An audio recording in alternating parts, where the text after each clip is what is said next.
Welcome to Keep What You Earn, your judgment and jargon-free zone for entrepreneurs of all levels.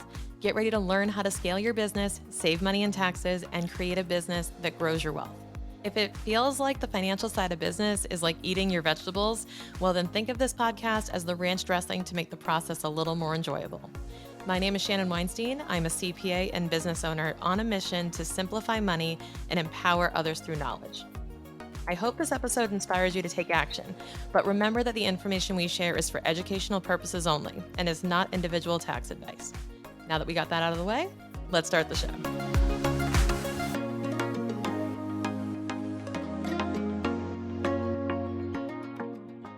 So in starting a business and being an entrepreneur, there are so many voices, most of which are in your own head, that you need to keep quiet if you want to succeed.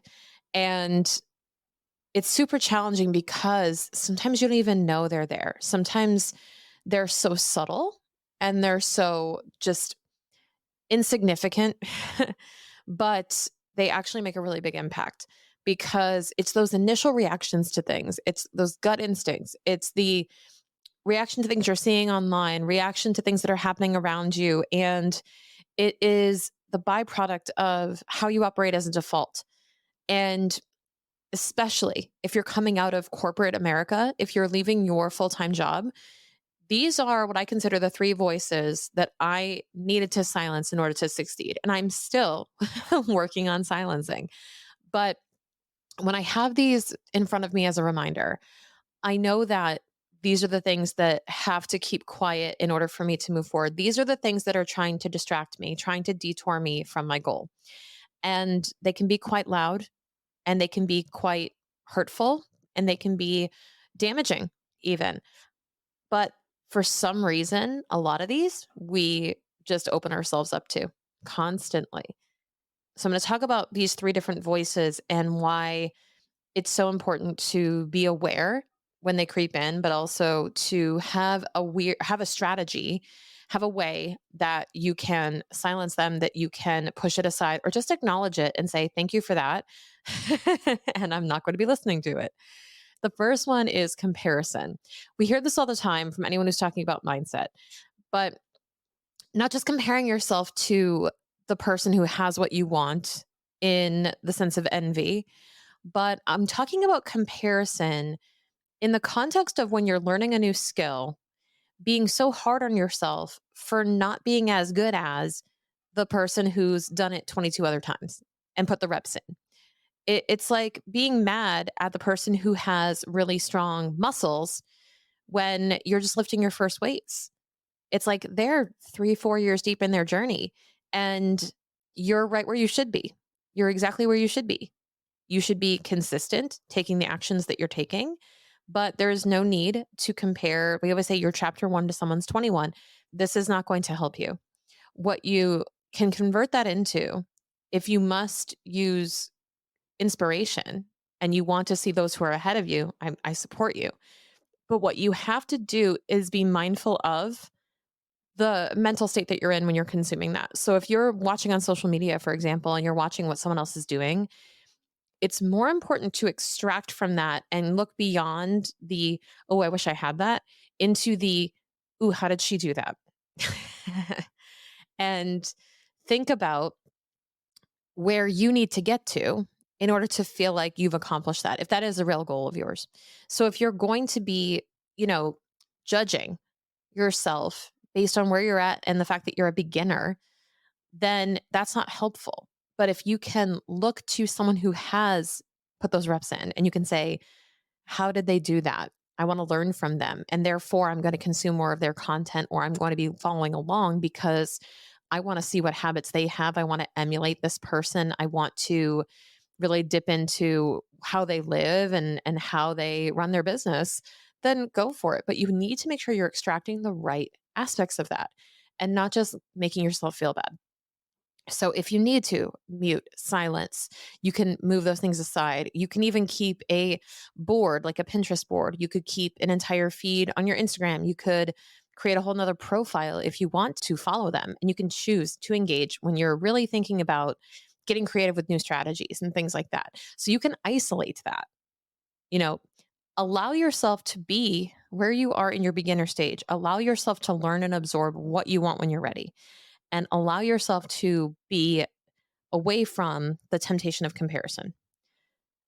The second one, the second voice you need to silence, this one was probably the hardest. It's between number two and number three for me. Overwhelm.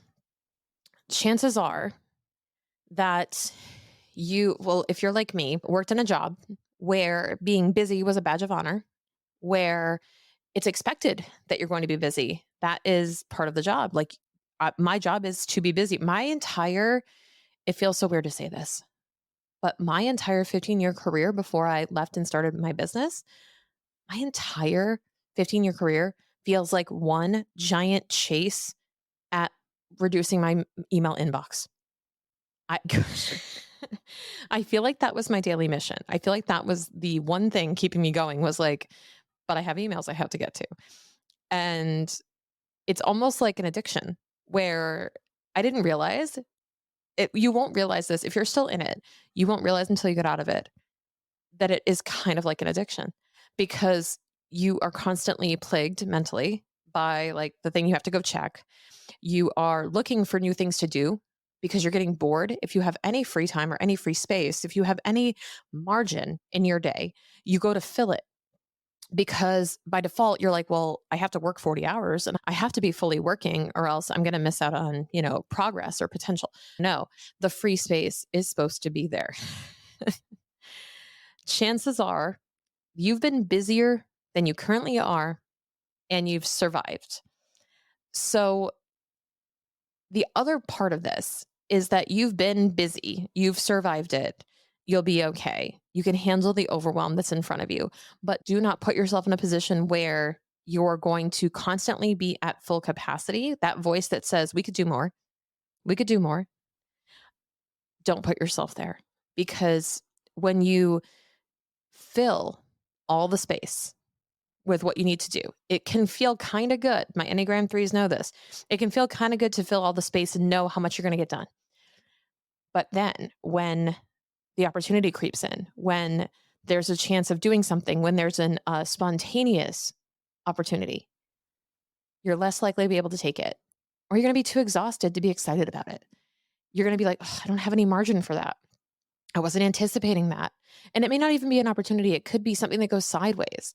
I can't tell you how many times this has happened with a client where I've been at full capacity, I've been working at full capacity, and then suddenly, oh, we need to refile this, or we need to go fix this thing or fix that thing. And I'm just like, oh my God, that like one thing sent me over the edge, because I'm already at full capacity. I can't handle any more unannounced surprises. Then you're well over capacity at that point, because you should have a margin. You should have a margin to be able to accommodate that. So ignore the voice, silence that voice that says we can do more and that we can fill the space, and that we can, you're not doing enough. You're probably doing plenty. You're probably moving at the pace that you're supposed to. I had to slow the F down this past year and go, you know what? There's a lot more I could do, but I don't want to. And I read the book 10X is Easier Than 2X. And I'm going to elaborate this on another episode, but one of the most like pivotal things, even though it's relatively insignificant in terms of the content of the book, it was filling your days up with, or well, actually, it was marking your days as free days, buffer days, and focus days. And I actually went home after I read that and I said, wait a minute, what? And he was talking about, the author, Dan Sullivan, was talking about how he only had like one meeting on the calendar for 2 hours that day. And he's like, that takes up my whole day. Even though I'm there for 2 hours, I have to be in a great mental space. I have to make sure I'm in that zone to talk about those things all day. Like if you're working on client work, you can concentrate it into certain days of the week, and that's all you do is client work so that you're in that zone. You could also have an entire day that's like team meetings and you're in that zone and you're not jumping around and context switching all the time. And I was like, damn, that's such a good idea. I already do a little bit of that, but I took it one step further. I color coded everything that was focus, buffer, or free on my calendar. And I just went to town on my calendar, making sure that I wasn't mixing a lot of stuff.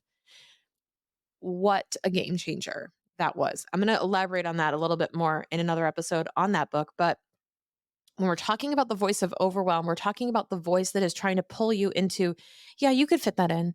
You could say yes to that. You could take that call. You could, book that meeting. You could say yes to that interview. You're asking for overwhelm and disguises opportunity. And, you know, just remember that when you're feeling overwhelmed, you're getting everything you asked for. You're getting everything you signed yourself up for. And it starts with you. It starts with you actually going back and saying, I should have said no to A, B, and C. I should have, not been so ambitious about whatever it is. And hindsight's 2020, but I'm telling you that if you can just start adopting the margin in your calendar or just start consciously not filling up yourself, your own calendar, your time, you're going to be better for it. Your relationships will be better for it, everything. And finally, I'm going to tell you about the third voice to silence, which is the fear of making someone else feel bad.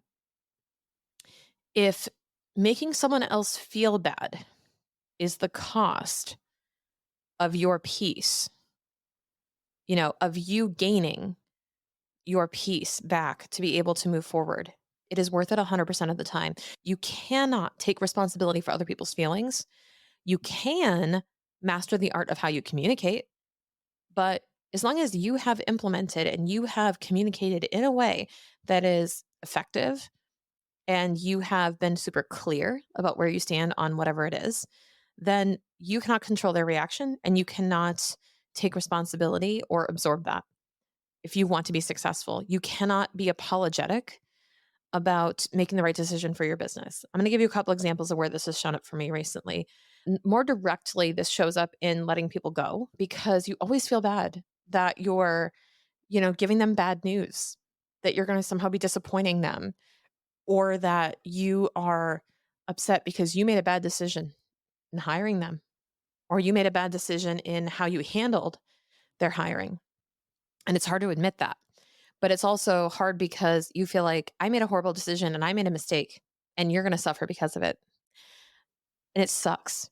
But I'll tell you, when I've let people go before, pretty much that afternoon, that day, that the next day, I feel effing fantastic. And it's not because I enjoy the pain that went along with it.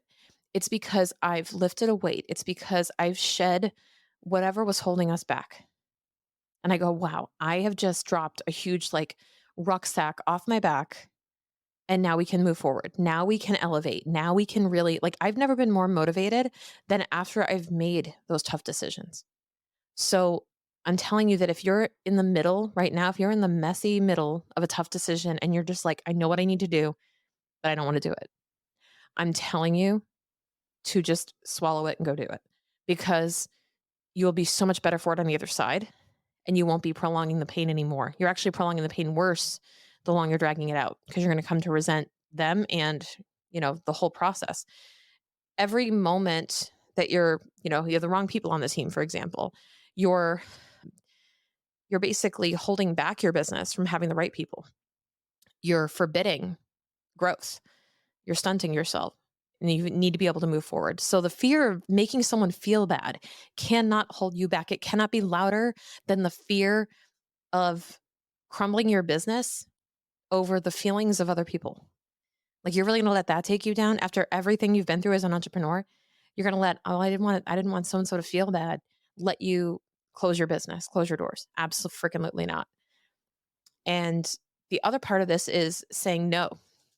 So when we talk about making someone feel bad, we're also talking about being willing to say no and say no in a diplomatic way, of course, whenever possible. But, recently I was at the dinner series with Chris and Lori Harder and Dean Graziosi spoke. And I admire this man so much for his clarity and for his directness. He was so funny. He was basically telling us how, it's pretty much a clear yes or no if he's going to meet with you or, do you want to have dinner again? Hey, just so you know, it might be 3 months before I text you again. I do like you, but we're only going to be able to see you every so often. Is that okay? And I just love the expectation setting of, hey, I want to be your friend, but this is what comes along with that. Or this is what I'm really focused on right now. And I think if we just all would agree to respect one another in these decisions. I think business owners especially respect each other for how we can clearly define those boundaries. If someone were to come to me, let's just say, and invite me to be on their podcast, for example, and I look at the podcast and I go, you know what? It's a brand new show, very small audience, and it's like a large chunk of time they want, or it's like during in a day of the week I don't do interviews and it's like live and I have to travel or like whatever. If there's a ton of barriers to saying yes, like it's going to be a challenge, it's going to be a routine disruption, and it's going to be inconvenient for me. I look at, okay, this is not going to outweigh, like, I'm not going to get as much out of this experience as what I'm pouring in. Like, I'm going to be sacrificing more than what I'm going to get back. And that happens all the time. And that doesn't mean that show is bad. That doesn't mean that it's not a good opportunity. It just means that at this moment in this season, I am going to be giving more than I'm getting. And I can't say yes to that right now. So instead of saying that directly, which I would love it if we can get to a point where we can say something like that, but you have to be able to say no. Say, you know what? I really can't at this time. And honestly, no is no. What do they say? No is a complete sentence. That's a big part of it. No is a complete sentence, but obviously, I'm not going to just go no and then like send the email. So realistically, what are we talking about? We're talking about, hey, this sounds like a great opportunity. My schedule's currently packed at the moment, but maybe we can revisit in 6 months, 9 months, year, whatever. And only do that if you actually want to revisit, because if you don't, just say, unfortunately, I'm really tapped out at the moment, and like maybe leave it at that and see if they continue to pursue. Or offer and say, hey, I'd be happy to appear, but this is really out of the season of which I'm doing a lot of these things. In order for me to do it, I would have to be compensated at a rate of X, or I would have to insert terms here. Like, I would need to know that all of this will happen if I'm going to say yes to this. So you can get a little creative with this where it's like, yes, but, or no, unless, yes, if. So you can soften the blow, but you cannot be afraid. If you're going to say no, if it is a hard no, if it actually is a like hell no, you cannot be afraid to just say, no, I'm not at this time. Thank you very much for thinking of me, and move on. Oh, but they're going to feel bad. Yeah, maybe. I don't know. They might feel bad. But you can't always make people happy. You can't say yes to everything. Trust me, you cannot say yes to everything. You've got to start being selective. And here's the other thing, it's kind of this give and take, because if you start saying yes to everything, more people will start asking because they know they can get you. So you also want to be expressing a little bit of that, like, call it hard to get, but you want to be a little more selective in where you're spending your time and your energy. Going back to my overwhelm comment, you've got to silence the desire to be overwhelmed by saying yes to everything and creating new work to do. You've similarly got to silence the fear of making someone feel bad and thus overwhelming yourself, because it's just going to lead to a lot of resentment, a lot of wasted time. Trust me. I spent in my first 2, 3 years of business, I said yes to almost literally everything. And you know what? I'm glad I did. But here's the thing, nobody gives you like a graduation from that phase. Nobody says, hey, congratulations, you are now able to say no to people. Like, nobody says, hey, you now have permission to kick it down a notch and like say no to a few people and be a little more selective. Like, you don't arrive, you don't make it where suddenly now you're important and you can say, no, not at this time. You have to decide when that's going to happen for you. You have to make that decision to say, enough is enough. And unfortunately, most of us usually make this after we've hit a breaking point, because that's the sign. But once you feel like you're on a good roll with opportunities, once you feel like you're saying yes a lot, and honestly, have this conversation with the people who matter to you in your life, because you can go too long neglecting the people around you in the name of, oh, I'm building this business, but like your spouse, your family, your friends, your colleagues, whatever that may look like for you, you could be saying no to a lot of other things by saying yes to more things for your business. And that's what they're going to feel. And I know I said, don't be afraid of making people feel bad. Don't be afraid of making the people who don't really matter feel bad. And you'll know who really matters. You'll know, because there are too many people in this world for you to worry about disappointing all of them if they're really not going to help you succeed, whether that be through relationships or literal business. If they're not going to help you move the needle, It's okay. Move on. Obviously, don't go out of your way to tick them off, but you have the permission you never needed to do that. So, again, the voices you've got to silence in order to succeed: comparison, overwhelm, and the fear of making someone feel bad. If you learn how to silence these, you will be insanely successful. Have you been wanting to create an online course, but you want to do almost anything else besides designing, scripting, and filming the actual content? That was 100% how I felt. I knew I had a lot to say, but I never carved out the time to make the material. But if you have something worth sharing with the world to help your clients, procrastination should not hold you back. My course creator, Jasmine Jonte, is offering a done-for-you service to help you get this done in less than a week. And the best part is, it's done in Arizona for a retreat week, free from distraction and all the noise around you. You'll walk away with a course created and filmed with the beautiful backdrop of your destination, plus her team will be taking care of production, graphic design, and even more to help you accelerate the process. She's only accepting a small group, so check this out now and snag a spot using the link in the show notes.